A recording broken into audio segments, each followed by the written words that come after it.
नमस्कार दोस्तों, आप सभी पर माँ काली की कृपा बनी रहे। तो स्वागत है आपके अपने चैनल रिताई भक्ति में।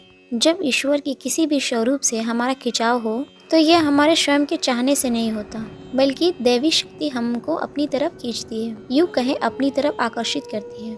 माँ काली की भक्ति सौभाग्यवश जब हमें प्राप्त होती है तो ये माँ की ही कृपा होती है कि हमें उनकी तरफ आकर्षित होनी है। उनकी तरफ आकर्षित होने लगता है, अधिक से अधिक उनका ध्यान करने को मन करता है, एक भाव मन में प्रकट होने लगता है और लगता है माँ के नाम के बिना हर चीज अधूरी है।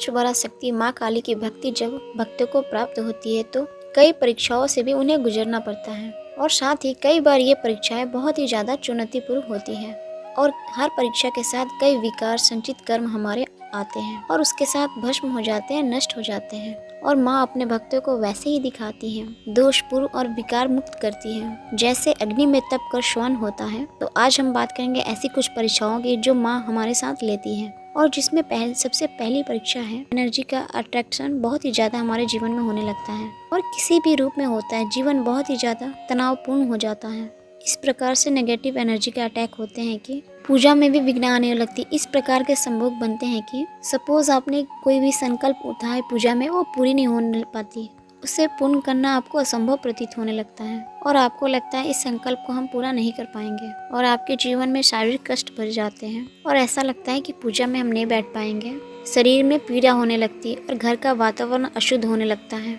तनावपूर्ण होने लगता है, नकारात्मक बहुत ही तीव्र हो जाती है। और जब भी ये स्थिति आती है तो हमेशा याद रखें आपकी परीक्षा का समय है और इस समय हमें धैर्य से काम लेना चाहिए और इस समय आपको पूजा पाठ छोड़ना नहीं है बल्कि और मन लगा के करनी है और पूरी दृढ़ता के साथ माँ के मंत्रों का जाप करना है। जो भी पाठ आप नियम से कर रहे हैं उसे करते रहना है और जो भी पूजा आप करते हैं उसको करते रहना है, क्योंकि ये जो समय है ये तो चल जाएगा। जितने ही आपके पाप कर्म है, संचित कर्म है, वो चले जाएंगे, वो सभी नष्ट हो रहे हैं और आपकी ऊर्जा निखर के आती है और माँ की निरंतर भक्ति से ये जो ऊर्जा है, ये जो नकारात्मकता है, ये धीरे धीरे नष्ट होने लगती है और साथ ही अंत में समाप्त हो जाता है। ये पहली परीक्षा होती है। दूसरी परीक्षा जो माँ अपने भक्तों से लेती है, जीवन संघर्ष में होता है, बहुत ही ज़्यादा जीवन में संघर्ष करना पड़ता है। अलग अलग प्रकार की चुनौतियाँ हमारे सामने आने लगती हैं। जितनी भी कार्य करने की क्षमता है, जितने भी हमारे संसाधन हैं, उससे ज़्यादा जिम्मेदारी या उत्तरदायित्वों का बोझ हमारे ऊपर आ जाता है और जिन्हें पूर्ण करने की चुनौती हमारे सामने होती है और माँ अपने परीक्षा सभी भक्तों से लेती है। आप अपनी जिम्मेदारियों को किस तरह से पूर्ण कर रहे हैं और किस तरह से निभा रहे हैं और आप कितनी ईमानदारी से निभा रहे हैं। भक्तों की भाव की परीक्षा होती है, आपके ऊपर उनका विश्वास कितना दृढ़ है, डिगेगा या नहीं डिगेगा। उनका ये भाव है कि माँ हमारे साथ है, उनका आशीर्वाद हमारे साथ है और उनकी कृपा से ये जितनी भी जिम्मेदारियाँ हमारे ऊपर है वह सभी पूरी हो जाएगी। कई बार वो लोग जिनके ऊपर आप आंख मूंद कर विश्वास करते हैं वो आपकी मदद को आगे नहीं आते हैं, बल्कि वो मुंह मोड़ लेते हैं। तो वो इन सब के पीछे माँ का जो उद्देश्य है, माँ आपको सत्य से परिचित कराती है, संसार का जो भी मोह जाल है और माया जाल है उससे आपको परिचित कराती है और कार्य क्षमता से अधिक जिम्मेदारियों को पूरा करने की एक शक्ति माँ आपको प्रदान करती है। आत्मबल और मानसिक बल आपको प्रदान करती है।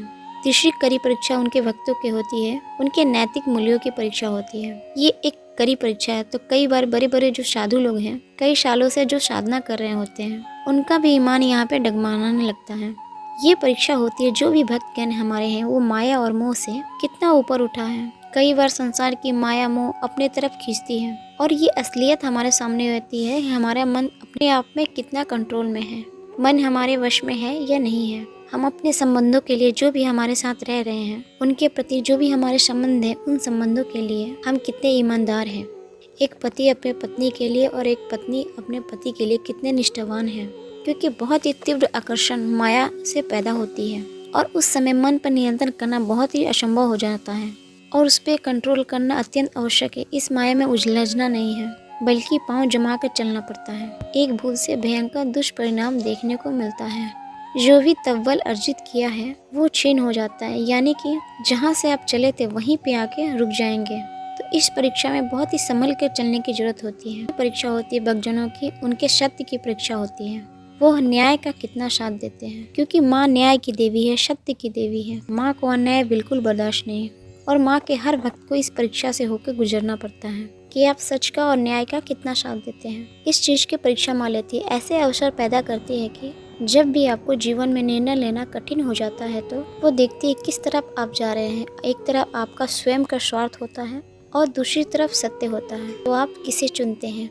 आपकी बुद्धि की और आपके निर्णय की परीक्षा होती है। अक्सर ऐसे समय में हम अपनी आंख मूंद लेते हैं स्वार्थवश। अगर अन्याय हो रहा है तो उसे होने देते हैं या फिर सच्चाई का साथ देते हैं। और ये जो परीक्षाएं माँ लेती है, इनका समय काल लंबा भी हो सकता है। और जब भी आप इस परीक्षा को पास कर लेते हैं, आपका जो भी ऊर्जा का स्तर है, आपका आध्यात्मिक स्तर है, वो ऊपर उठ जाता है, उसका लेवल ऊंचा हो जाता है। लेकिन कुछ समय बाद उन्हें आपको परीक्षा से गुजरना पड़ता है। अर्थात जब तक हम इस मानव चोले में हैं, कोई ना कोई परीक्षा हर कुछ समय के बाद हमारे सामने प्रकट हो जाती है। और हर परीक्षा, जैसे कि मैंने आपको बताया, पहले से ज़्यादा आध्यात्मिक बनाती है और साथ ही मानसिक बल देती है और माँ के अत्यंत करीब लाती है। और माँ के भक्ति के जो भाव है, जो साधना का मार्ग है, वो जितना सुगंध है उतना कठिन भी है। सुगंध इस तरह अगर हम पूरा प्रयत्न करें, यह बेहतर होती चली जाती है। माँ स्वयं हाथ पकड़ती है। अगर पाँव डगमगाता है तो साधक गहरे गड्ढे में गिर जाता है। जहाँ से उसने जीवन में शुरुआत की थी,